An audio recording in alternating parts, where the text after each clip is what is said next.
could maybe Louis Roniger intervene now? You are Professor of Sociology at Hebrew University of Jerusalem. You have been a collaborator and a co-author of Professor Eisenstadt for a long time.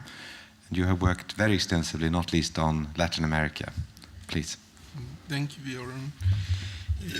Let me start by saying that I would like to pay tribute not only to Eisenstadt's ideas, but also to his style of doing things. Since I remember myself getting into his class in '75, I find his dialogical style, the way that you connect to other people's ideas, most stimulating, and perhaps the key to all these research, breathtaking research projects that you took, and I'm really grateful for all those years of collaboration. I'll take the challenge posed by Professor Renderia and take this idea of the West. Professor Eisenstadt's program enables us to see that there is no West. There are many Wests. And one of these Wests is Latin America. And of course, Latin America was created because of the challenge of imperialism and colonialism, but it is more than that. And I'll try to take another idea of Professor Eisenstadt, the idea of collective identities as a meeting ground for political order, for public spheres, for ideas and institutions, and show how these collective identities within the West are very important in shaping different modernities and tracing them back to their historical trajectories and to their civilizational input. First of all, there are many people in studying Latin America who would disclaim what I'll say. First of all, because there are so many Latin Americas that people think that this idea that was created by the French in the mid-19th century has no real depth in these societies. There are Indo-Americas, that is the Americas that were settled by Europeans in the heartland of Aboriginal cultures. There is Euro-America, that is the Americas that were settled by immigrants, especially in the period of 1875-1925. There are multiracial Americas, especially Afro-Americas in parts of Brazil, in the Caribbean.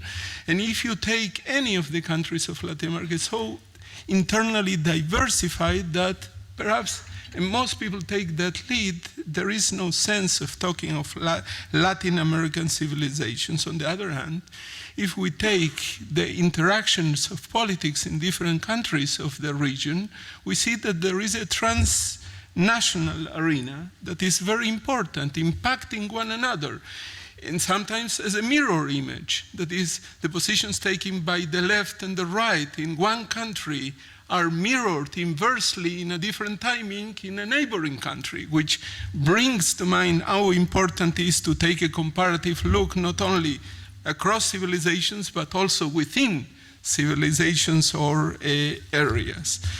And let me start by saying that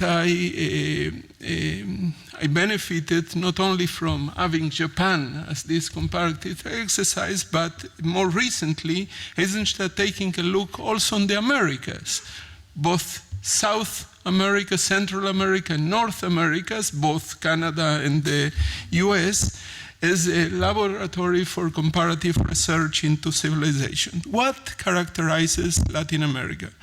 First of all, due to their insertion, very early insertion in this entangled global arena that you were talking of, Latin America was born global. That is, its elites try to incorporate idioms, symbolic markers, institutions from the West. And the West has become part of Latin America. It has been modernized, and tradition in Latin America implies that the regions that were modern were left afterwards as modernization moved to another area. So tradition is the early modernity turned into tradition. So the West is a reference point and has been for centuries a reference point. And the confrontation with Western ideas is not a confrontation with an alien culture like in Islam or perhaps in India during British imperialism, but it's a confrontation with their own origins. And so it's so entangled, this confrontation, that it has led to a long reflection on collective identity, and it has led also to an amalgamation of forms. The West and Western institutions, Western idioms have become part also of aboriginal societies, of the descendants of the slaves, of everybody. They are the makeup of modern Latin America. And the confrontation is, again, not a confrontation with something outside these societies, but something inside. Latin America has changed radically. It became more modern in the sense that Professor Levin was talking earlier, but it has changed not in the European way, and neither in the US way. It has a consciousness of being in the margin and being part of an unfulfilled dream of modernity. And so this amalgamation of old and new leads to very interesting phenomena. For instance, cultural hybridity, religious syncretism, racial miscegenation, with institutional consequences that are very important for the political game. For instance, religious syncretism has led to the fact that you don't have religious fundamentalisms. You would expect in countries with monotheistic religions to have some sort of fundamentalism, as you can even find in the US. You almost don't find religious fundamentalisms in Latin America. You find liberation theology, which is part of this claim to fulfill the unfulfilled dream of modernity in the Americas. If you take racial miscegenation, one of the things that Professor Eisenstadt clearly saw as he tackled the Americas is that in the Americas there's been a weakening of the primordial criteria. And so in Latin America this is evident. There was almost no racial wars.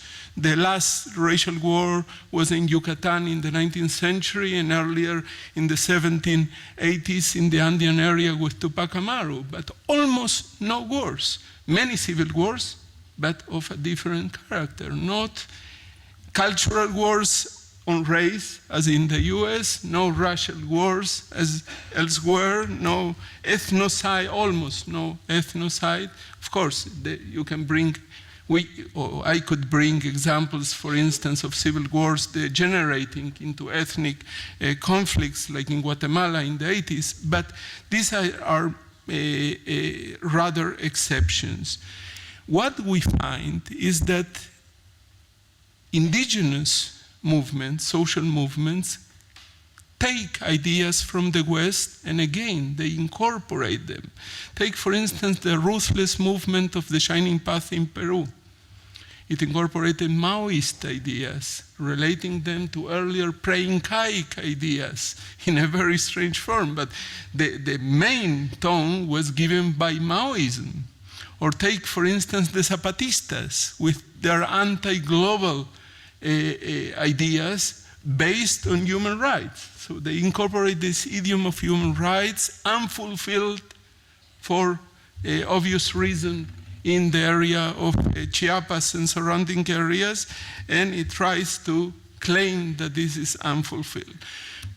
So there is a continuous search for alternative modernities in the Americas, in the Latin Americas, and one idea of modernity carries and replaces another, and every single new idea is taken trying to accomplish and fulfill the unfulfilled promise. Part of the problem, and I'll conclude with that, is the gap between the letter of the political institutions and political practice. And we could talk long about it, but let me give you only one example that shows this conflict. In theory, those are representative democracies. In practice, they are plebiscitarian democracies, majoritarian democracies, strong presidentialism, a lack of check and balances, accountability to the people. So you have this resurgence of populism every time anew.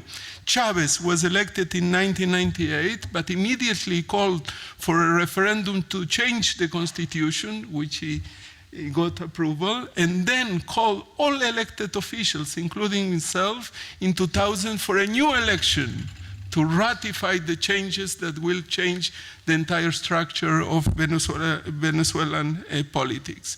It's loathed by its opponents, it's worshipped by its supporters. It has led to the deinstitutionalization, giving Venezuelan politics this anarchic physiognomy, but nonetheless it's embedded in the cultural premises of Latin America. So for Latin America, collective identities, this idea projected by Professor Eisenstadt is very important. Thank you.